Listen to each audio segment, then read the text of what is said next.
Onstage, Onstage Channel Time. Onstage, Onstage Channel Time. Onstage, Onstage Channel Time.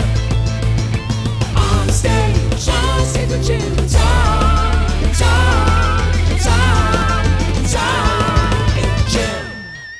Tonight, we welcome the maverick songwriter, performer, and producer known as Big Kitty to the stage at the Phoenix Theater. Clark Williams is the creative force behind Big Kitty. Clark has dedicated a great portion of his life to music, recording a number of albums, and playing coast to coast on many occasions. Tonight, we explore the philosophies and experiences that have shaped Big Kitty and learn about the adventure so far. Please welcome to the program the artist known as Big Kitty, Clark Williams. Absolutely. Welcome. Thank you so much. Tom, do you have any initial thoughts before I share my initial thought? Well, again, it's today. It's been a songwriting day with some of the students, the music students. And here at the Phoenix Theater as part of our programs. And also it was a research day for me. I had to look up Clark and listen to some of his stuff, and I realized we're listening to Robin Almond. And I explained to these kids, this guy could make a song out of the phone book, which is an old expression, but honest to God, Clark can do it. And go a little deeper into that. It's a title of a song that Almond Robin. I did. I flipped it around. But and it's a great tune. It's the story of a gentleman who gets into his Toyota and drives to the market and buys a salad. And by the time he's put the salad together, you realize, oh my gosh, this is an everyday occurrence for a lot of people. This is my life, walking down to the market, hitting up the salad bar or the hot food section, putting it together, and Clark has turned it into a song. Phenomenal. Oh, and when you listen to the whole tune, it's very poignant. I'm going to quote a Times Free Press article on you, which relates exactly to what you just said, Tom Gaffey of the Phoenix Theater. It said this. His ultimate goal is to create music that is relatable, funny, and all-encompassing, embracing the joyousness of life while acknowledging the inevitability of death. Oh yeah, well, in this very that was tune, a pretty good line in that article. It has it all too, and I think Almond Robin, Yeah. encompasses it all. It seems like you sort of blur the line between like serious and absurd, or like what is he being real, or is he being genuine, or is he playing a character? At least I feel that way. Yeah. Does that come across when you're writing the stuff? I mean, is that an active decision? Yeah. Yeah. Try to blend those tones and... For example, we talk about a manager who dies. The guy dies. Yeah. And then he comes back to life and he realizes some of the errors of his ways before, now that he's come so close to death. Yeah. Profound. This is a profound message. It is. So many of us are fucking it up left and right, and then we almost die, and then we're like, oh my God, I got to change. I need to change. Yeah. But then you have an album, or you have a song on an album that's about the lost levels, Super Mario Brothers. Yeah. It's on the same album. The same album. So, I mean, if you were to But just... that one's trying to bring a serious side to it, too. Like, How so? well, the developer of Mario... I actually don't know anything about his biography. I just made it all up. Well, Shigeru Miyamoto is who we're talking about. Miyamoto. Yeah. And I just made it like a big broken heart kind of story. Like he was really depressed when he made that game, which that's something I've heard. That's the one detail I know. He was depressed. Did it make him So feel I made better? it kind of about, that's what I think. I mean, he made the game really hard. There's regular Mario, and then he made this to be the sequel, but it was Super Mario. insanely hard, way harder. And so they wouldn't even release it in the United States. You moved to Sonoma County back in October of 2015, just last year. You were living in Chattanooga. You've been playing music for 20-some-odd years, it seems like, maybe 15. And you sort of had developed, it seemed like cult followings, like on the East Coast and in certain towns that you would travel to. My understanding is that you fell in love, and that you have a child now, and that was partially or maybe completely what led you to Sonoma County. Is that... Oh, completely, yeah. That's all right. Yeah. You played at a friend of mine's house recently, at the Orchard House. My dear friend Charlie Rags Davenport, who I try to mention almost every show because I love him so damn much. Shout out to Charlie. And I heard that there was a girl who was at that show who watched you play, and then she sat outside crying after your performance because she was so overwhelmed with emotion. Wow. That's awesome. You hadn't heard that. No. Now, I don't know. I don't remember seeing anybody crying. Now, I don't know like how much tragic shit she had going on before she watched you play. But that's pretty profound, you know? It's like something from another era. And when I look at you, I think, this is somebody who seems like he wasn't made for these times. Do you like agree with Brian that? Wilson. Do you agree with that statement? Oh, well, there's definitely a lot of truth to that. Yeah. As to how I grew up, It's funny you mentioned Brian just Wilson. my obsessions and stuff. Well, yeah. Brian Wilson has that album, I Just Wasn't Made for These Times. On that album, I think it's the song Love and Mercy. Do you know that song at all? Not very well. Yeah. Just a little bit. It's just basically summing this whole thing up, which is like, sometimes you turn on TV and you're like, boy, this is a tough world that we live in, you know? Oh, yeah. And gosh, sometimes I don't even want to leave the house, but fortunately you do leave the house and you create the music like you've created and you've shared with us here tonight. But it was magical, singing music that definitely felt like it was not coming from 2016. It felt like it was coming from the era of Woody Guthrie. I know as an influence for you. Oh yeah, sure, yeah. And you can actually, but you can also feel the Tennessee influences. The dance, the twang, the voice. Is there any like philosophy or mindset or I guess I'd just say vibe of that era of music or that genre that really attracts you? Along with his question, how much of that is Tennessee? Well, I am from Tennessee, and so my voice sounds like that, and so my body is kind of the Tennessee part, and my hands play the guitar like in that style, and so I learned that, but it's a lot easier to sing without trying to mask an accent. So just sing real ragged and individual. That's a Woody Guthrie, big Woody Guthrie influence. He had something he said about that. Like he didn't want to sound like a slick voiced singer. He'd rather sound like trash cans outside and the wolves howling or something like that.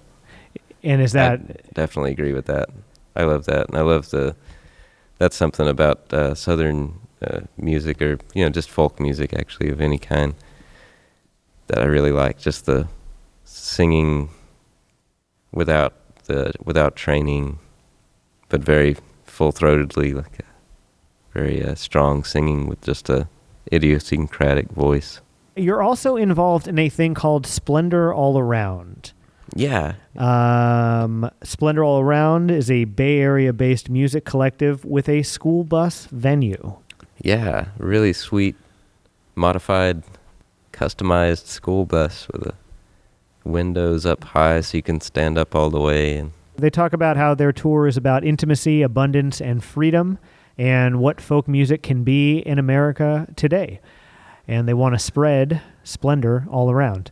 I mean, that fits in perfectly to me. I fit perfectly with that statement of purpose, just to use music and performance to bring more to everybody. You are yourself now a parent. How's that been? Have you enjoyed it so far? Well, it's been totally life-changing, for sure. Yeah, I find new parts of life that I never would have found without having a kid. I think that's really beautiful because he doesn't have children. I don't have children. And you hear that so much. You hear that you discover new ways to love. It forces you to change because you get taken to your previous limits and you have to surpass them in many ways. And you also, you have a new person that's made from you and hopefully somebody you love. And they just bring a whole new side of life. Has having a child affected the music that you write? Oh man, I don't know, really. Probably. So I think actually it's affected me in a way that I've just kind of I've kind of become less inhibited with what I really want to write, and so I write what I really want to. Because, you get a sense of the brevity of life. That's so fascinating that a birth gave you that sense of the brevity of life. Yeah. Because I've had that experience with deaths in my life.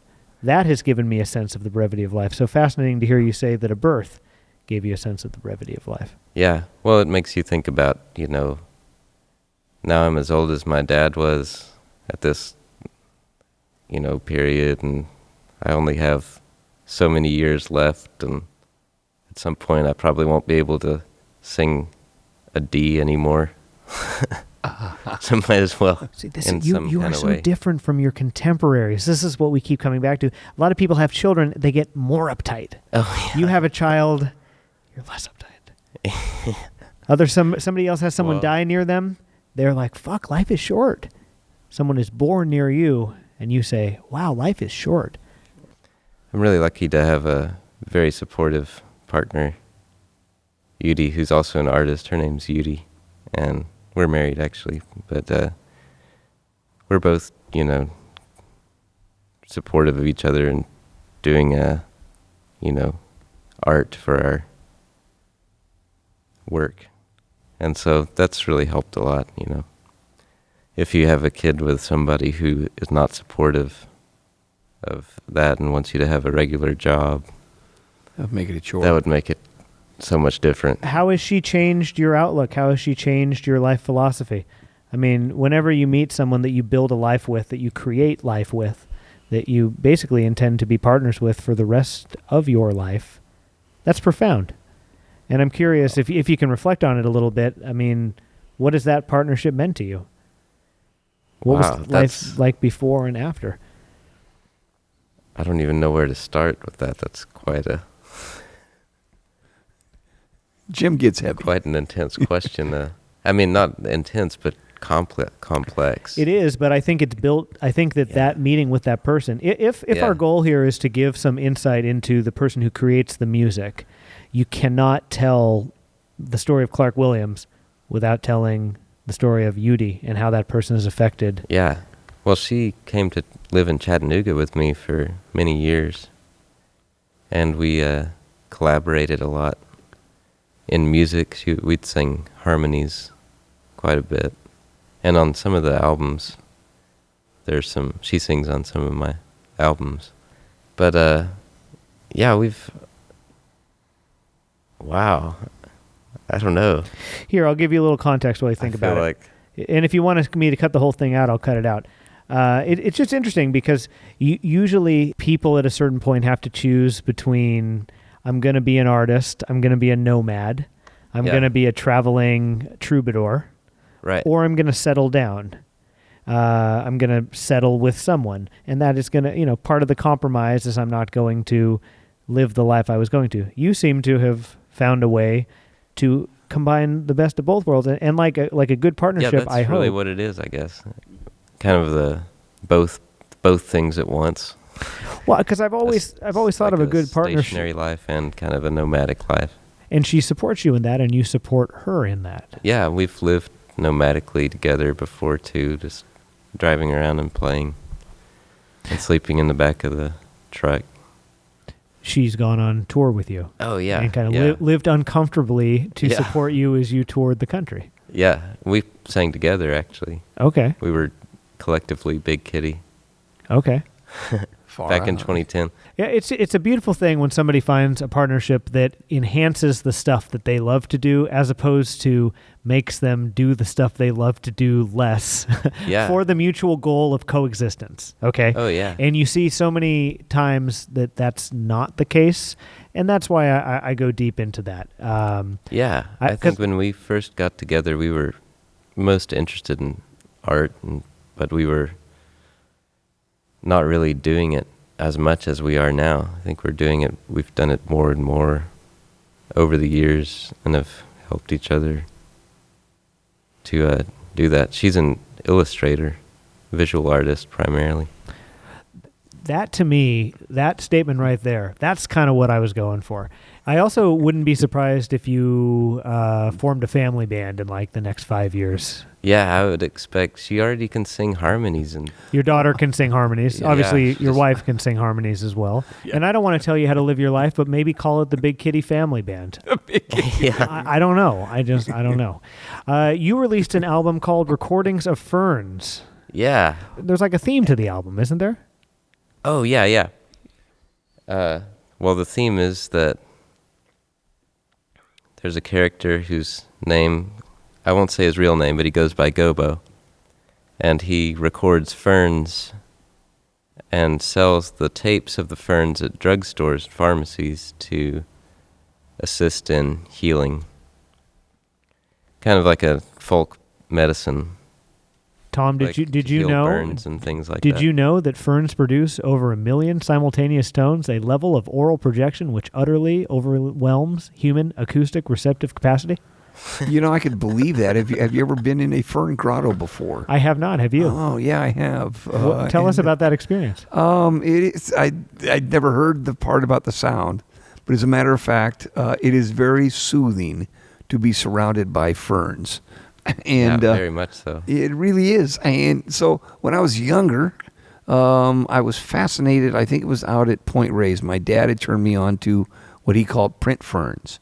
And you could grab their leaves, and the pollen underneath would leave a print of the fern on your fingers. Ah, cool. Yeah. And from that time on, I've always loved ferns. And if you can find yourself sitting in a little fern grotto, the other thing I think that you find is where I very much like lying in fields and looking up at the stars.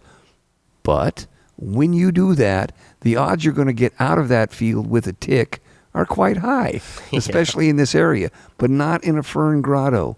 You can lay back in those ferns, and it's so soothing and so calming and kind of wet that I've never had a tick in from a fern grotto. Wow. So I particularly love that, the whole concept of ferns. But I didn't know they were making sounds at the time I was laying in them. Well, did you know that ferns are capable of immediate relief to any and all health-related symptoms? Well, This is all from a blog post by a guy named Clark Williams. Honest to God, I've experienced that, but I didn't know that was a thing, for crying out loud. But coming from Clark, I don't know if it's coming from Clark the clinician or Clark the Clark. Or Clark Big Kitty. And see, you just don't know where the character ends and where the real person But begins. the fact of the matter is, the magic of faith is such that if you believe, you probably can find some incredibly soothing things. Well, in fact, I know without even knowing about it how soothing it is to lay in ferns. And there's the magic right there.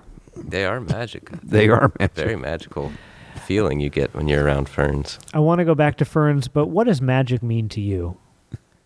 Clark Williams. And while you think about maybe it's that, transformation, mutation, and change. That's something that's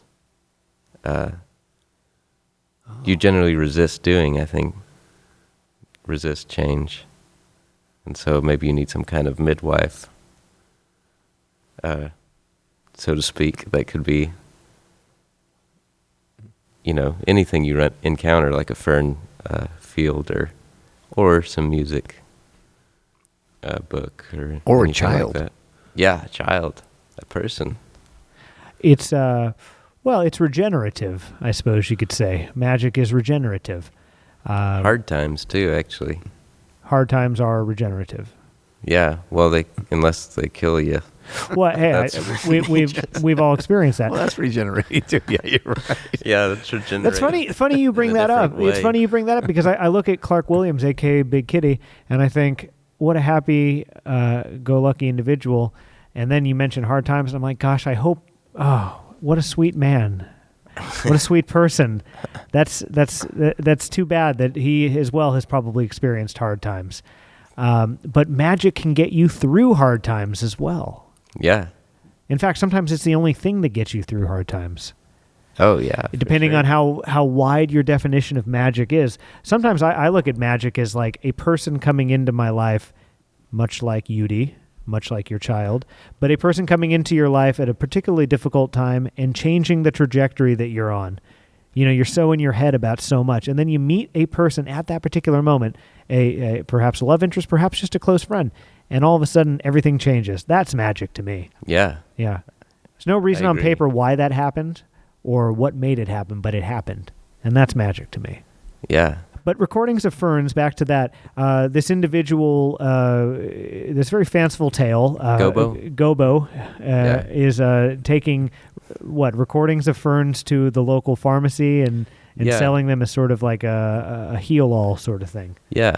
Well, in the, Appalachians, probably around everywhere, but people used to go and gather wild ginseng and stuff and sell it to pharmacies. And now, most of that land is, all the unspoiled kind of land is, that's off limits to go and collect stuff like that. I feel like we've examined a lot of kind of what makes up the person who informs the Big Kitty Project. Yeah, more than I was expecting to say about myself, actually. Well, we like to go deep here at Onstage with Jim and Tom.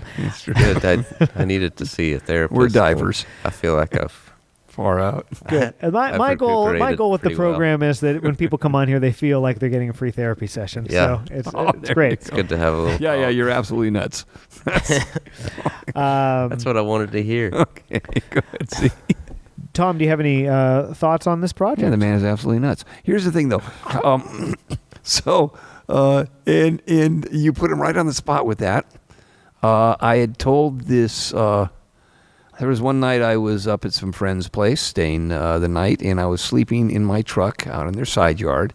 And by the end of the night, I had to go out and jump on the trampoline at like 3 or 4 in the morning, with some bears that lived in the neighborhood. And then when we were done jumping on the trampoline, we went next door and dug through the neighbor's garbage. So I had told this story to the very next morning, because the kids had woken me up way too early. Guys, come on, I was out jumping with the bears on the trampoline. And then when we were digging through the garbage next door, your next door neighbor came out with his gun and chased us down the street. And so I really haven't slept much. Well, so as I was leaving the next day, Adeline, who is just one of the most precious people in my life, she was probably, I don't know, maybe 7 or 8. And I was in my truck. I was almost awake clean. And she looked up at me and said, Tom, I got to know one thing. Oh, what's up, Adeline? Did you really jump on the trampoline with the bears? Oh, I got to go. Anyway, I had to tell her, Adeline, the things that are particularly crazy that I tell you about, don't necessarily believe them. But I'm still looking for a more appropriate answer than that. Because the appropriate answer can change a life, I think. Perhaps so. I feel like I'm looking for it.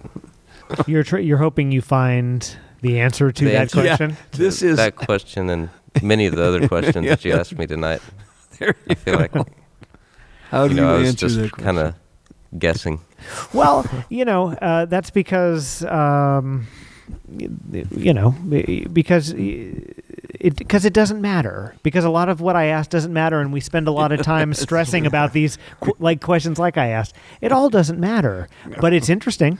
And that's why I asked it. But ultimately, it doesn't matter. And if one can get through life not thinking too deeply about all the stuff that really matters, and they can just find meaning and purpose and joy without having to really deeply examine those things, then I say more power to them. Who can get away with answering with that line, ultimately it doesn't really matter, and do it so casually, so matter-of-factly, and yet so perfunctorily, all in one shot? That's just incredible. Well, how about this? Then I'll leave with this quote. What I'm saying is, just because there wasn't definite answers to some of those questions, don't feel bad. Yeah, oh no. Because it doesn't matter. But the end of this statement, I think, really sums up a lot of this stuff. It's particularly the story you just told, Tom, about jumping on trampolines with bears, Oh, the bears. and many of the stories and art that you've created.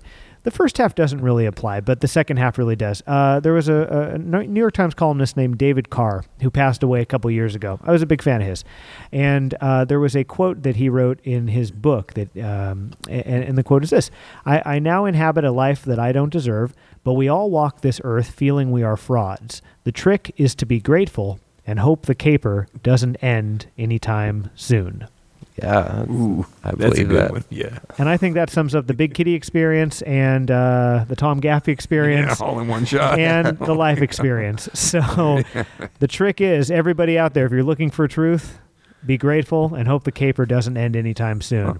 Perfect. And I'd like to say thank you to Clark Williams for Thank you so creating much, some dude. music and some magic that is relatable, funny, and all-encompassing. And the world can seem dark, but music like this can help it feel a little bit lighter. Shine a little bit of light on the world. Yeah. So thank you for joining us Thank you very tonight. much. Stick around and, Oh, you're watch what's going to happen next. This guy's great. If you'd like to experience that joy, take that man's advice. Take Tom Gaffey's advice, because there's going to be two very different sets of music that are going to come up here in a moment, performed by our good friend, Clark Williams, Big Kitty. Thank you again for joining us tonight. It was an honor, and it was a pleasure.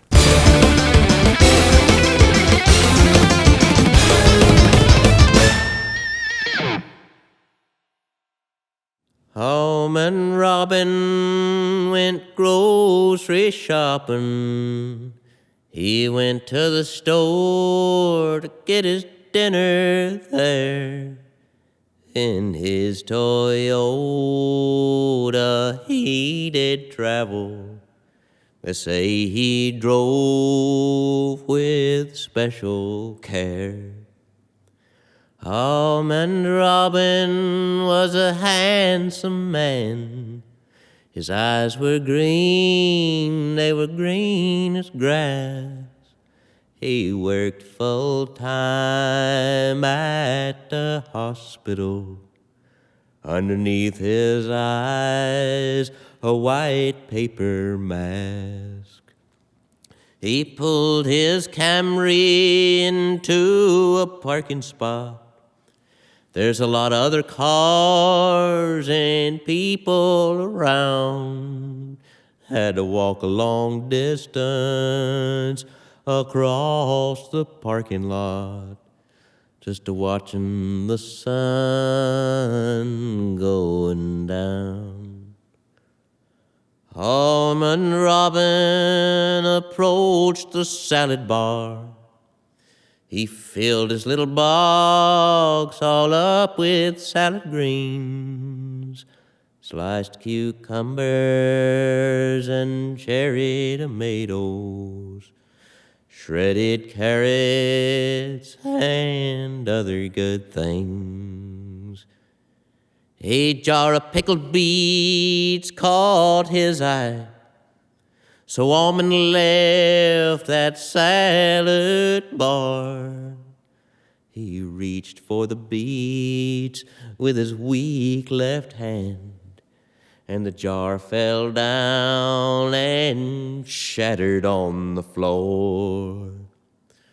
The store manager swiftly approached him with a push broom in his lily white hands. Good Almond said, "Sir, I am sorry." And the manager said, "I understand. I know you often come to pick up your groceries in our little store." And then the manager began to hiccup. He fell down and died there on the floor. And then a live lobster called out to Almond, "Come remove me from this tank." Set me down by the manager's head. It's Almond's hands deep in that water sank. "Take these rubber bands from off my pinchers if the manager's life you want to spare. Good Almond did as the lobster requested, and the lobster combed the blood out of the manager's hair. The manager's eyes, they opened wide, and his lungs, they filled with breath. The manager said, I'm gonna change my life now that I have met with death.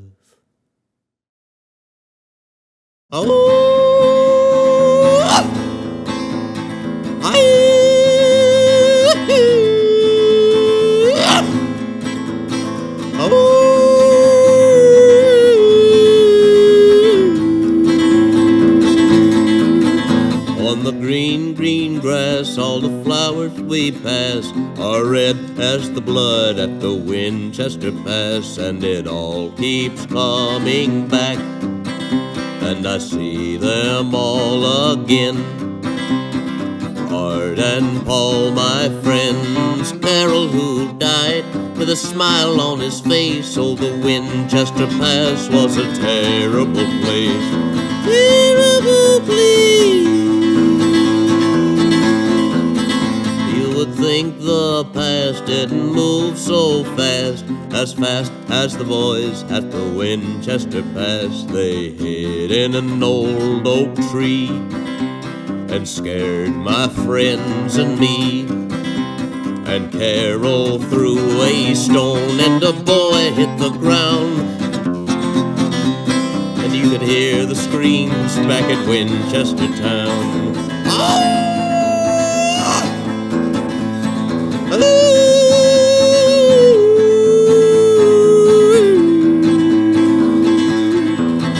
Now my daughter Dawn will marry Paul's son, and once again back at Winchester town I'll see the only one who recalls the breezy day when our childhood blew away like a view from this train. The sheep in the rain, oh, the Winchester Pass again and again and again and again and again and again and again and again and again. Terrible place.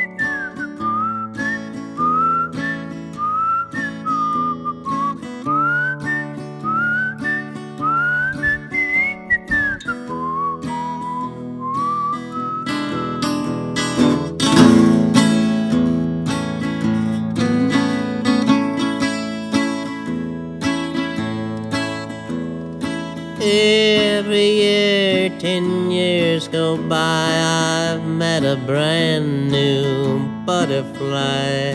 Decades of trouble,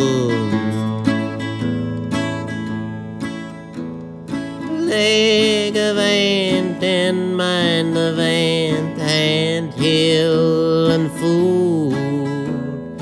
Decades of trouble.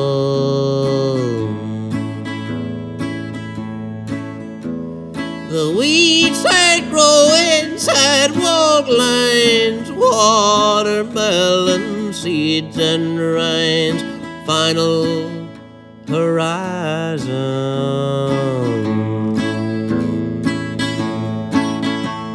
I rolled 10 times 10 miles and slowly through the season, loving dead cats, old big kitties, waiting for his ninth life to last. And Mr. Boy all up in us. Love him, love your sweet hands till they fall off, and let them rot in the sweet green grass.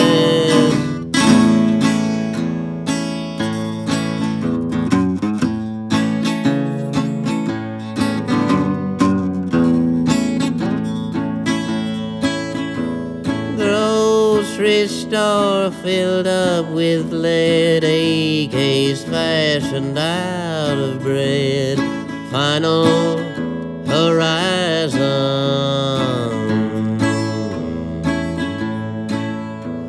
My Easter clothes haphazard sewn will blind your eyes so bright they've grown. Final horizon.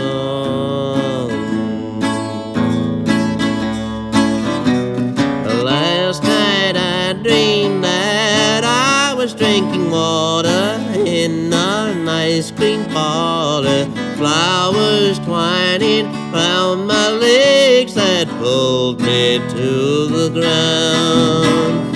They pulled the legs right off my body, and I was floating like a honeybee. My legs became two mighty rivers that flowed onto the sea. So pleasant to see.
May I sleep upon your floor.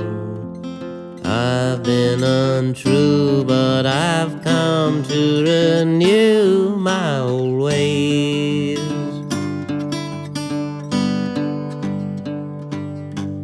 And stay and play again a melody on my violin to wake the slumbering children.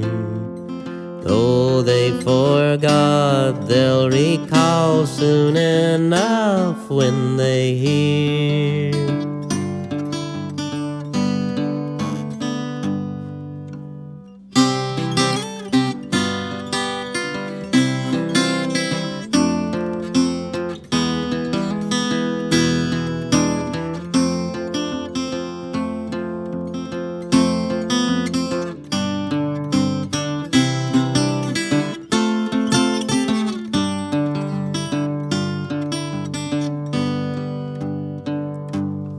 And maybe I'm gonna sleep in the Chevrolet until you say yeah, I can come back in. Da, da,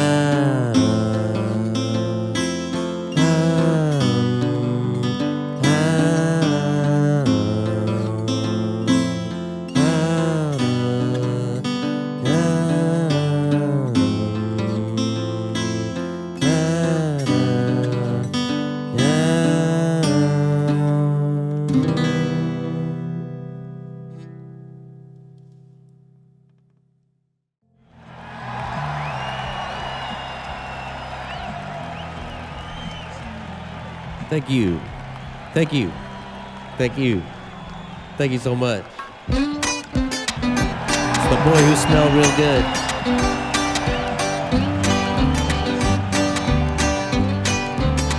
He was the boy say he smelled like wood, like a cedar or a pine. He was the boy who smelled real good. He was the boy who smelled real good. Strangers approached him every day. They hiked from hundreds of miles away. They said, what smells good? Is it you? Is it you? Left our lives behind to smell of you. We left our wives behind to smell of you.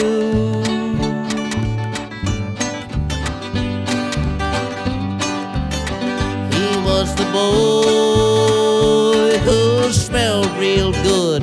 They say he smelled like food, like lamb roasting with thyme.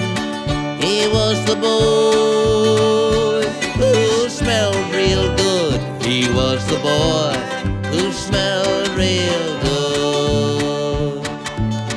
Everybody gathered around him in a big old pack. He had to kick him like a mule off his back. He said, go on back home now, you smell bad. You smell so bad. You smell me, but I only smell you. I wouldn't say it if it was untrue.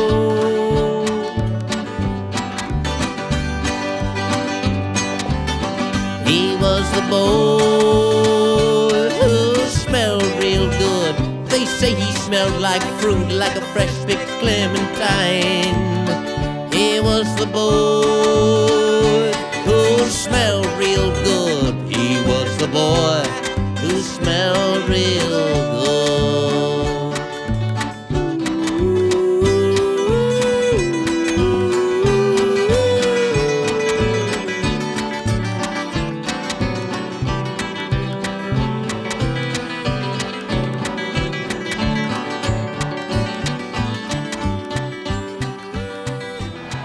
Thank you so much, everybody. Thank you so much. Thank you so much.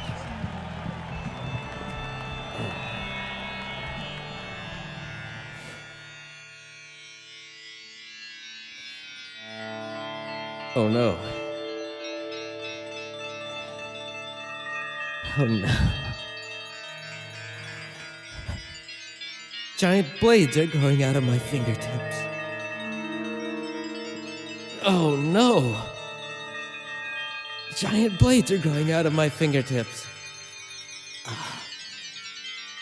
Oh. Giant blades are growing out of my fingertips.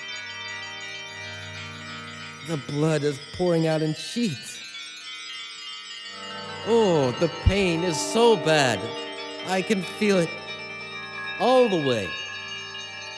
Through my knuckles, through my palms, down to my elbows.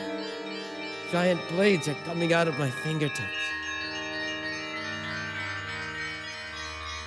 I'm losing so much blood. My fear is that I will die tonight. But that cannot happen. But giant blades are growing out of my fingertips. Oh, to die today on what has otherwise been a really nice day. When I woke up this morning, the birds were singing in the tree by my bedroom window. The air was fresh, crisp. I thought I could live forever. But now, giant blades are growing out of my fingertips. Oh, the pools of blood that are collecting on the stage floor here. The way that the stage lights glimmer off them is so beautiful. I am afraid that I have lost so much blood that I must die right now. I am afraid I am dying. I am dying. I am dying. I am dead.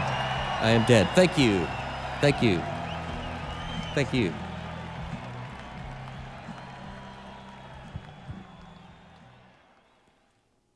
I wish that I was small, 2 centimeters tall. Would you hold me in your hand? I'd be so small, you see, flowers would be trees to me. Do you think you'd understand? Would you love me then if I was a little man? Or would you toss me in the sand?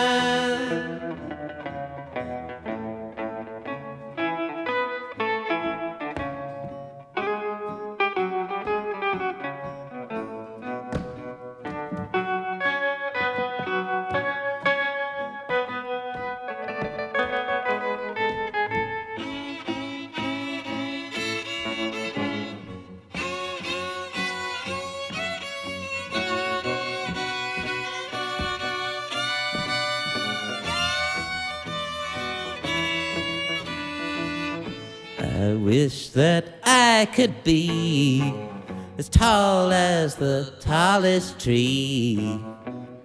Would you climb up in my leaves? I'd walk across the sea. I'd build a house in me. You could live there very comfortably. But I guess it's fine to be just 5'9". Could you love me as I am? Oh, I hope so.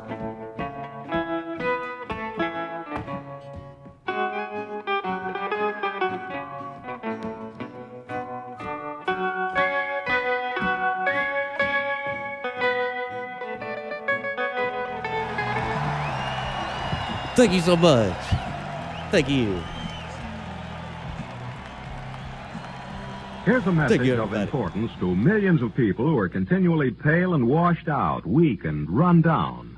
Doctors will tell you that these conditions are often caused by a deficiency of the you need to build healthy blood to keep your body function properly and to keep you physically fit and mentally alert. Of course, pallor and weakness can come from other causes, so see your doctor regularly. But medical studies show that 2 out of 3 women, particularly those between 15 and 50, and many, many men, lack Recordings of Ferns. So if you're not getting the Recordings of Ferns. your body needs, if you feel weak, run down, and are easily upset, get new pep, vigor, and color for only a $15. Start taking Recordings of Ferns. tomorrow.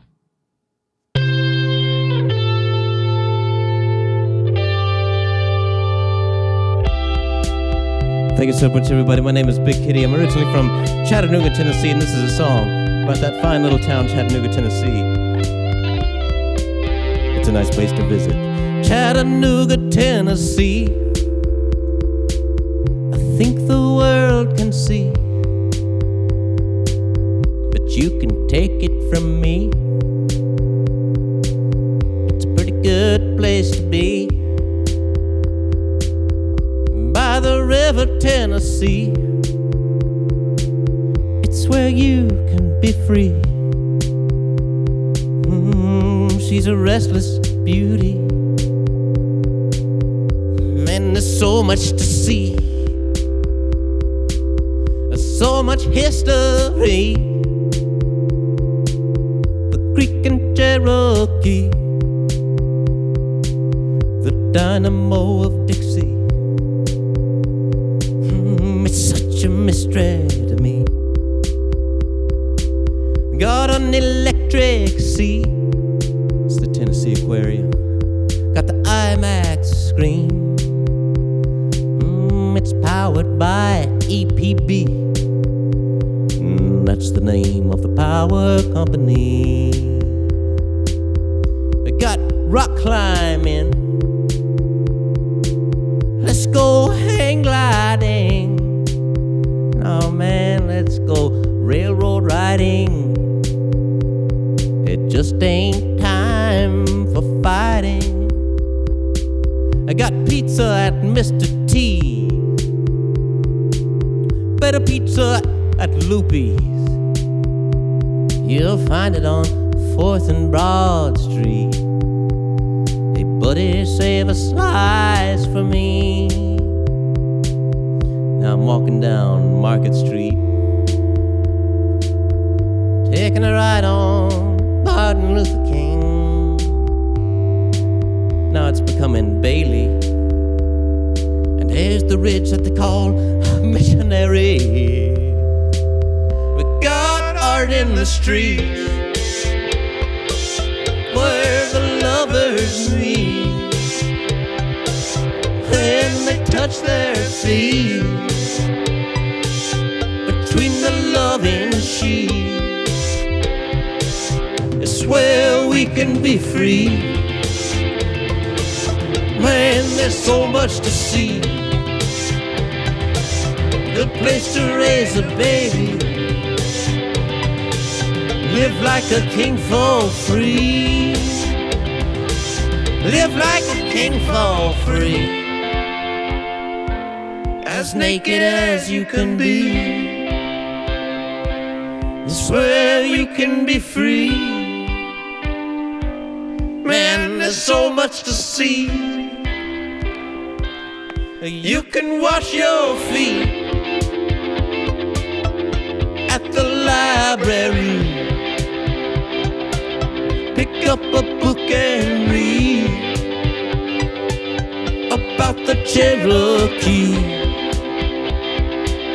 I think the world can see from up in Rock City. She's a scenic city by the river Tennessee, Chattanooga, Tennessee. I think the world can see, but you can take it from me. It's a place to be.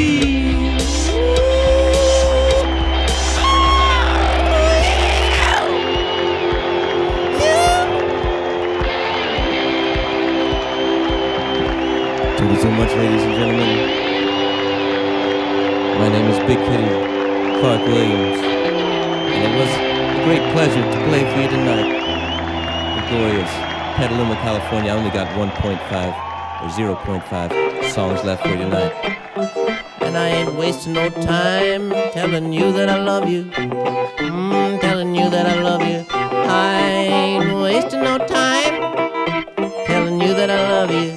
I ain't wasting no time telling you that I love you, love you, love you, love you, love you, love you, love you, love you. And I got some records for sale in the back, records for sale in the back of the house. I love you, I love you, I love you, I love you, I love you, I love you, I love you, I love you, I love you individually. I ain't wasting no time telling you that I love you, telling you that I love you. Thank you everybody so much. It's been a great pleasure, and we have grown tremendously together. Thank you so much.